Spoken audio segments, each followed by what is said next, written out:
أشهد أن لا إله إلا الله وحده لا شريك له وأشهد أن محمدا عبده ورسوله اللهم صل وسلم على سيدنا محمد وعلى آل سيدنا محمد أما بعد. Hadirin yang dimuliakan Allah Subhanahu wa taala. Ketika Fir'aun dalam keadaan akan sakaratul maut, dia ditenggelamkan di dalam lautan dan hampir saja binasa, maka dia mengatakan kepada Musa, "Wahai Musa, aku beriman kepada Tuhanmu. Agisna ya Musa, agisna ya Musa, tolong Musa, tolong Musa." Sampai 70 kali meminta tolong kepada Nabi Musa alaihissalam. Bahkan pada saat itu, hadirin yang mulia, malaikat Jibril pun ikut menyumpal mulut Fir'aun karena takut Allah akan menolongnya. Dan akhirnya Fir'aun pun mati dunia. Maka Fir'aun yang memiliki gelar Kalimullah bisa bercakap-cakap langsung kepada Allah. Nabi Musa ditanya oleh Allah, "Wahai Musa, kenapa Fir'aun sudah mengatakan agisna ya Musa, dia minta tolong kepadamu, kamu tak tolong? Bahkan dia sudah meminta tolong 70 kali." Maka Nabi Musa menjawab, "Ya Allah, bukankah dia orang yang paling durjana? Dia adalah orang yang paling jahat, bahkan mengaku dirinya ini engkau, mengaku dirinya ini adalah Tuhan, Tuhan seluruh alam. Maka aku tidak akan menolong dia." Maka apa yang dikatakan Allah? "Wahai Musa, apabila dia katakan ya agisna ya Allah, agisna ya Allah, apabila dia minta tolong kepadaku, maka aku akan tolong dia." Hadirin yang dimuliakan Allah Subhanahu wa taala, inilah yang maha rahman rahimnya Allah Subhanahu wa taala. Manusia sekelas Fir'aun saja bila minta kepada Allah akan Allah beri. Apabila minta tolong kepada Allah akan Allah tolong. Maka hadirin yang mulia, kita yang telah kenal dengan agama, telah kenal dengan para nabi-nya Allah, jangan sampai kita berputus asa dari rahmatnya Allah.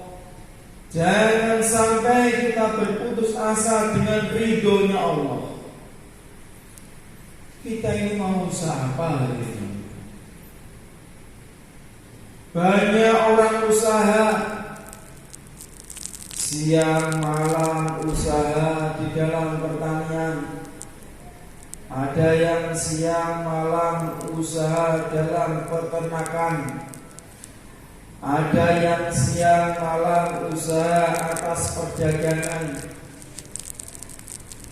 Dan usaha yang terbesar, usaha yang teragung, usaha yang manusia bila mau berusaha atas usaha ini, dia tidak akan rugi selama-lamanya, yaitu usaha atas ridhonya Allah Subhanahu wa taala. Hadirin yang dimuliakan Allah Subhanahu wa taala, kalau orang mudah cari harta, orang mudah cari uang, katakanlah dia mendapatkan seluruh yang ada di dunia ini gratis untuk kamu. Enak nggak kira-kira? Ya. Enak. Tetapi dia tidak punya ridhonya Allah SWT, maka dia ini akan hancur. Orang yang ingin senang, orang yang ingin bahagia tanpa ridhonya Allah, sesungguhnya dia ini adalah akan susah. Sesungguhnya dia ini tidak akan selamat. Hadirin yang dimuliakan Allah SWT, maka Nabi Isa menasihati kepada para sahabatnya, yang sahabatnya Nabi Isa ini terlalu sibuk dengan mengejar dunia. Hai sahabatku, kamu ini tidak mau dunia dan akhirat pun juga kamu tidak mau. Kamu menolak dunia dan akhirat. Maka sahabat Nabi Isa ini menjawab, Tuhan, kalau kami tidak begitu ingin akhirat, ya memang kami akui. Tetapi kau katakan kami tidak ingin dunia, sedangkan kami setiap hari mengejar dunia. Kayaknya kok nggak dapat paham saya. Maka Nabi Isa mengatakan, yang memiliki dunia ini adalah Allah, yang memiliki akhirat adalah Allah. Kalau kamu jauh dari ridha Allah, hakikatnya kamu tidak ingin dunia dan tidak ingin akhirat. La ilaha illallah. Hadirin yang dimuliakan Allah SWT, kadang orang ini dia muda, ganteng, tetapi rumahnya jelek, tapi dia terus kerja siang malam, akhirnya rumahnya bagus, tetapi lama-lama dia jelek juga. Dunianya tambah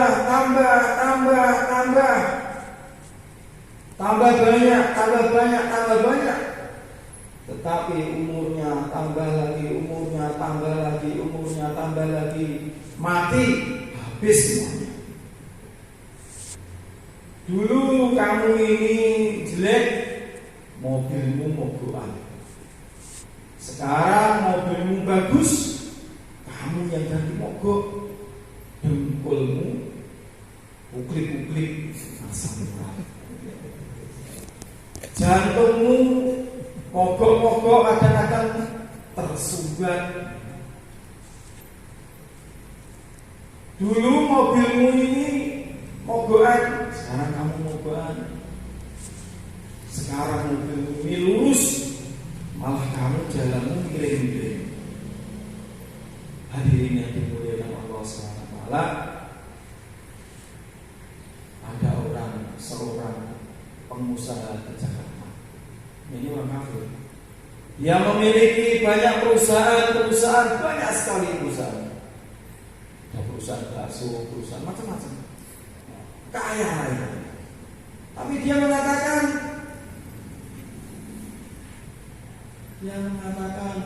saat dulu saya ini muda, ketika saya bekerja ini makan saja susah, bingung mau makan apa.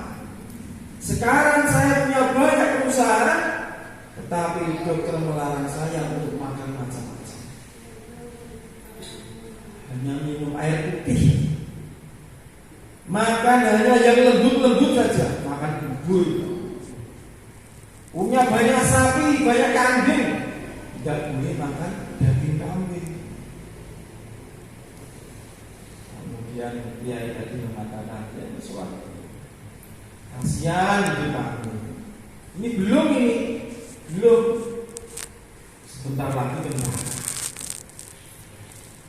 Dulu waktu muda susah payah bekerja, tua susah payah sakit-sakitan, sebentar lagi susah payah masuk neraka. La ilaha illallah. Hadirin yang dimuliakan Allah SWT,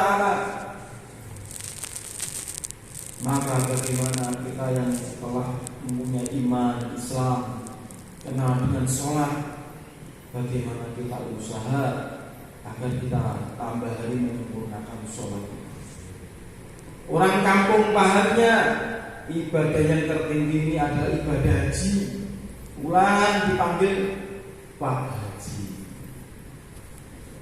Pak Haji Ube, Pak Haji Karno, Pak Haji Sahal, ibadah tertinggi. Tetapi ternyata dari seluruh perintah ibadah hanya satu ibadah yang langsung diberikan Allah kepada baginda Nabi Muhammad SAW, menghadap, bahkan malaikat Jibril pun tidak mampu menghadap langsung kepada Allah. Tetapi semua selain sholat perintahnya melalui malaikat Jibril, khusus sholat langsung dari Allah kepada baginda Rasul. Maka ibadah yang tertinggi adalah ibadah sholat. Jangan kalah kita ini sama orang ahli dunia, hari-hari merancang bagaimana mobil tambah hari tambah cepat, bagaimana mobil tambah hari tambah nyaman. Kita ahli akhirat, bagaimana kita fikir, kita usaha tambah hari sholat kita ini tambah sempurna. Insya Allah ya. Insya Allah. Hadirin yang dimuliakan Allah Subhanahu Wa Taala. Kemudian kita ini orang dakwah, kita kenal taklim, kita kenal zikir. Kita hari-hari belajar ilmu, paham sholat, paham fadilah Al-Quran. Kita tahu fadilah baca Al-Quran, Masya Allah, yang menemani di kubur baca Al-Quran. Tapi kita ini kenapa sulit membaca Al-Quran? Ulama mengatakan itu karena dosa-dosa kita. Kita tahu satu bab ilmu, tapi kita tidak mau melakukan. Karena apa? Bila kita mengerjakan satu dosa, maka Allah akan mencabut satu ilmu dari hati kita. Yang dicabut bukan bab ilmu, lafaz ilmu, bukan. Yang dicabut adalah kepahaman kita mengamalkan ilmunya. Tahu fadilahnya, tahu keuntungan, keutamaannya, tapi dia tidak mampu mengerjakan. Kenapa? Karena ada satu dosa yang belum diampuni oleh Allah. Semoga duduk kita dalam majelis ilmu ini, kita berdiri nanti dalam keadaan dosa-dosa kita diampuni oleh Allah SWT. Allahumma amin. Kemudian hadirin yang dimuliakan Allah SWT, bagaimana kita perbaiki hubungan kita dengan sesama manusia, ikramul muslim, untuk mendapatkan ridha Allah. Garis besarnya apa? Garis besarnya adalah memanusiakan manusia. Maksudnya bagaimana? Kalau jumpa teman kita itu cucu, jatuh, senyum Pak, senyum. Nah, itu namanya memanusiakan manusia, itu senyum. Walaupun hati kita ini banyak masalah, utangnya oke, masalahnya oke, orang boleh pakannya oke, ya, orang gaya bakso, ya. Tapi hati kita itu berusaha senyum nih, berusaha senyum. Jangan meremehkan amalan kita. Sekecil apapun, walaupun ini senyum kepada saudara muslim kita, kalau Allah SWT terima, bisa menjadikan kita ini asbab masuk surga Allah SWT. Kata senyum ya, aku tuh gak bisa tahu. Wong surga itu senang, kondone wong surga bahagia ini dunia wah susah. Tanda dia ini syukur pada Allah ini dia bahagia. Wes entok. Wong pas susah, kondone wong ora syukur, entok. Allah itu kuasa, terserah Allah. Allah mau bikin kita ini miskin, terserah Allah. Allah mau bikin kita banyak duit, terserah Allah. Bikin kaya, bikin sehat, bikin sakit, itu terserah Allah. Kita bisanya adalah samina wa apa? Manut bongkoan dan diabani Allah. Maka yang perlu kita iri, itu kepada orang yang dia ini diuji oleh Allah, diberi sakit, diberi susah,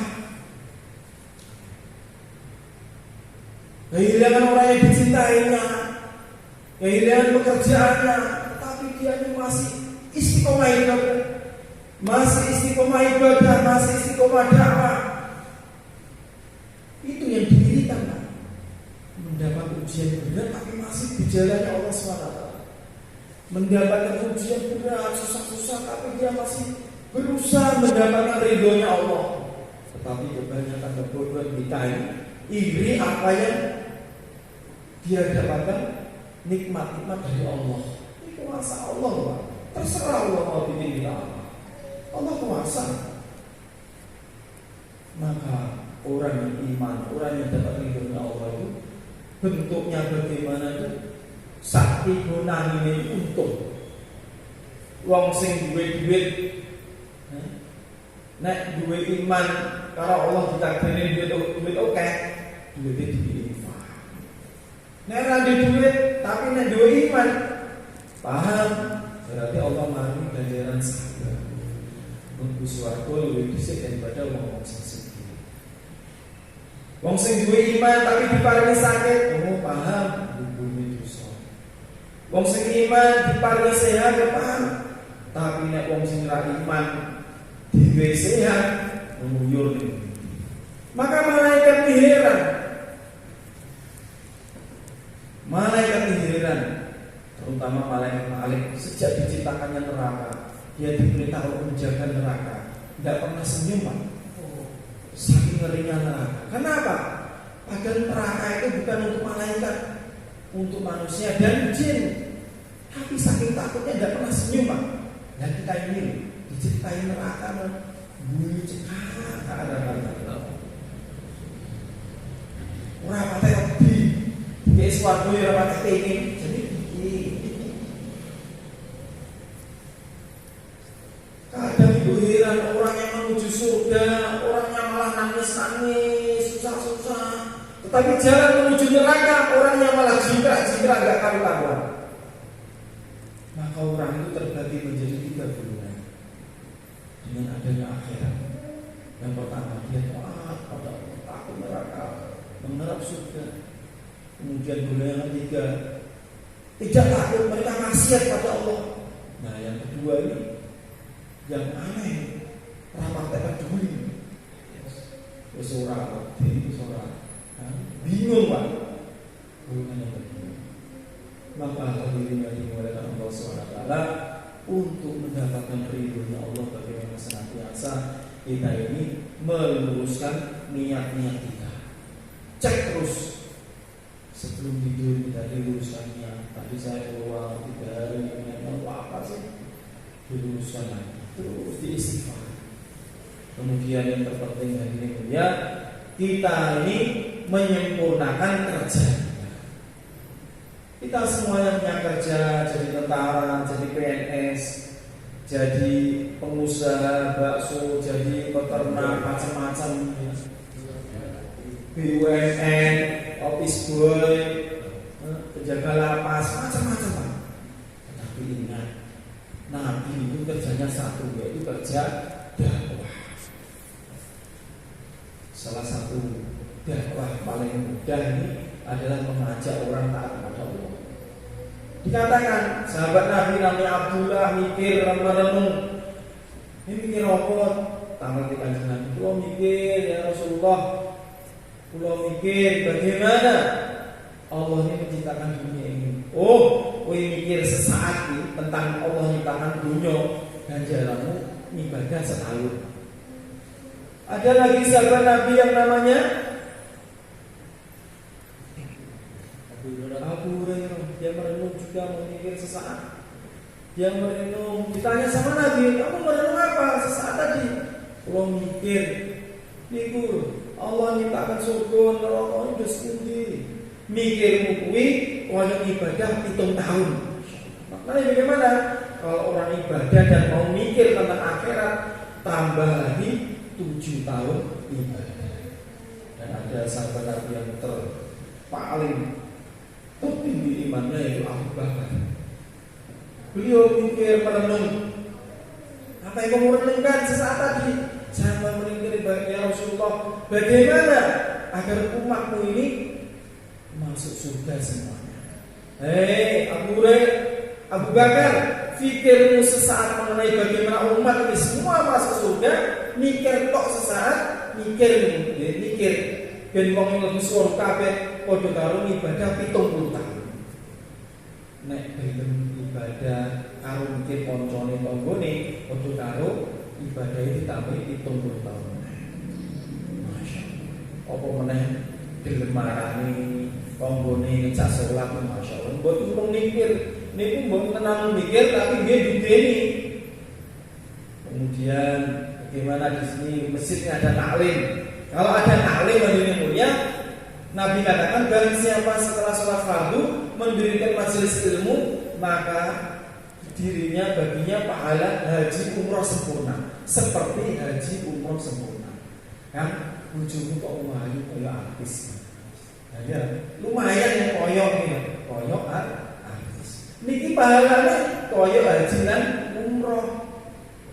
Bosokkan bubur, kaget. Kulo kok asal badan pahala sing koyo haji sempurna. Oh, bendino kok haji sempurna, umroh sempurna. Padahal urung haji. Oh, ternyata dia di Masjid Darul Qur'an dijak Pak Tarno taklim. Oh, masyaallah. Aku terus aja syuting bar taklim jenenge ditambahi haji ya. Wah, tawake ning ndi ya. La ilaha illallah. Enggak ada haji, enggak ada tawafnya di sini, hanya taklim. Nah, ini yang menyajikan, Pak. Coba Pak, Pak, yang menyajikan sekarang Pak Tarno hijrah. Nah, ini enggak ada yang gantikan untuk taklim. Nah, ini rugi. Dulu waktu ada Pak Tarno tiap hari pahala haji. Sekarang 0. Nah, ini bagaimana jamaah ini memikirkan supaya hidup taklim oleh. Insyaallah ya. Pak Suwito siap taklim? Insyaallah. Siap ya? Sama ya. Kenapa? Rugi mak iso kubur rugi, ora iso kubur nek. Ora iso balik nek. Nah, rugi. Hadirin Allah SWT, kita ini semua sudah kenal amalan dakwah. Kita semua sudah kenal amalan dakwah. Insyaallah dijamin surga semua. Yang kita rebutkan apa? Derajat. Kita sudah dakwah, derajatnya Pak. Derajatnya Pak Harun yang di derajatnya Pak Harun sebelum 40 hari tahun ini di iya lah. Di oke tak kok. Hadirin yang Allah SWT, nggih kasmanten disampaikan dengan salah satu kalau saking Allah SWT mugi-mugi kita sedaya disepuro kalian Allah SWT. Amin. Ini kanca-kanca bagaimana Aisyah nggih hikmat badhe pamitan terus akan program dakwah dan kamu ini niki kula panggil kanca-kanca kula dan kanca-kanca menawi wonten khilafipun napa sing kula ngendikaken disepuro nggih Pak. Saling memaafkan nggih. Kita mesti memaafkan oleh dan suatu sing Allah SWT. Amin. Subhanallah wa bihamdihi.